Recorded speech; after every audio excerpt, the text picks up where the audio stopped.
So Rachel and I were documenting Occupy Wall Street. We had made films before in Latin America, but we hadn't really gotten engaged with activism or politics in any really direct way until Occupy Wall Street happened, and we kind of got swept up in that, filming it, and we didn't want to make a documentary about it because there were like 100 other people making documentaries about it. But we were looking for a story that was maybe on the fringes of it, that was more of a human story, more intimate. And we heard that a group of workers had reached out to a group at Occupy Wall Street for help in case they needed to occupy their bakery. And when we found out they were undocumented immigrants, mostly from Mexico, we thought that's a story. So we started following them, and they were incredibly open right away. They let us in. They told us about their status publicly. They didn't mind having cameras in their most like secret strategy meetings, and we were really impressed with their courage, and we just kept following them. If they hadn't had a success, it would have been a lot harder for us to craft the kind of film we wanted to craft. I think it would have been hard not to feel like we were just putting out one more story that makes people feel cynical and depressed, and like there's no point in trying. We would have tried to craft a story where it's about the political consciousness they developed and what they're going to take away from it and how they are forever changed by the experience. But I think having the victory made all the difference for us.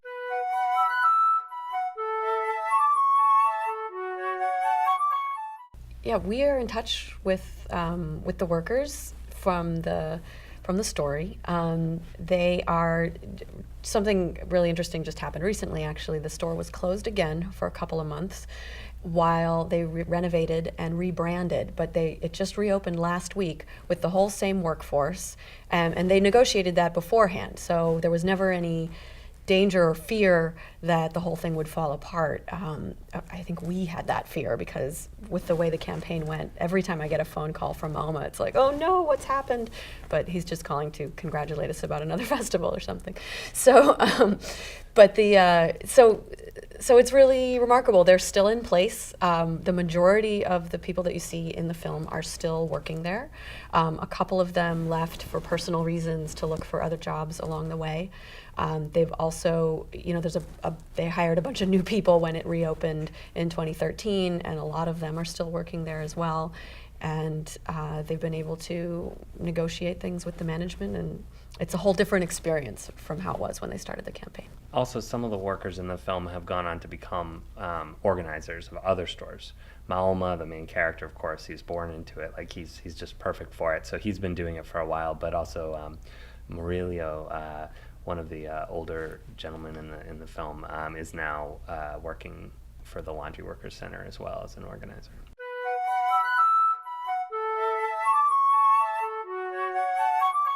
Yes. We did have a number of off-the-record conversations with the lead investor for the former company.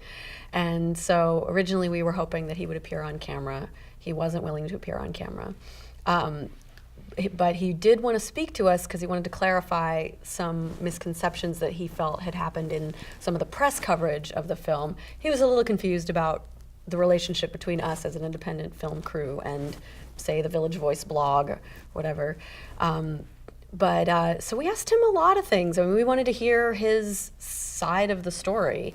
And he felt unfairly targeted by the campaign. Through that conversation, I think we decided that it made sense to cut his name out of the film. So you'll see blurs on some of the signs. We decided it's his name and the names of some of the other owners. I think there were some misconceptions and miscommunications between him and the campaign. I think both sides contributed to that. I think he had a lot to do with why they didn't understand where he might have been coming from. He actually helped bring on the new investors. He was instrumental in getting the new investors in the story. So we have a title card that says that one of the old investors did that, but it's easy to miss. But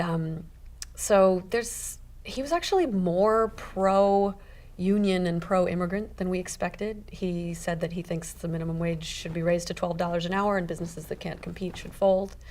So it was a bit of a surprising kind of situation. I think there were a lot of different investors co-owning this location. He had a greater share than anyone else, but not a majority. So some of the others working together had a majority and made some of the decisions, such as to close the store. Yeah, I would add too that we blurred the names not just because of our conversations with him, but because we felt that these issues, the kinds of problems that they were facing at this store, at the Hot and Crusty, are just so widespread in restaurants across the city and across the country. We didn't want it to be about some like one villainous company or one villainous boss. It was about a system that needed to change.